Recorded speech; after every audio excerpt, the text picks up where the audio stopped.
Mobile phones की smuggling की कोशिश नाकाम बनाई गई है। कराची एयरपोर्ट पर कस्टम की कार्रवाई देखने में आई है। 2 मुसाफिरों से 35 लाख के 3 आईफोन बरामद कर लिए गए हैं, ये बताया गया है। जबकि दोनों मुसाफिर थाईलैंड से कराची पहुंचे थे। कस्टम हुकाम की जानिब से ये बताया गया है। आपको बता दें कि मोबाइल फोन्स की स्मगलिंग के हवाले से जो कोशिश नाकाम बनाई गई है, इस हवाले से मजीद बात होगी। खुर्रम गुलजार हमें ज्वाइन कर रहे हैं। जी खुर्रम, बताइए।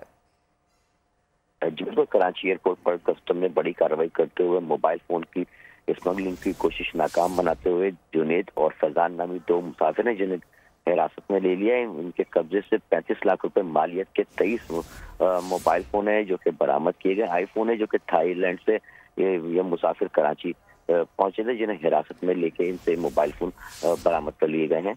तो कहना है कि इससे कबल भी इस तरह की शिकायत मौसूल हो रही थी कि मोबाइल फोन की। ठीक है खुर्रम, बहुत शुक्रिया आपका।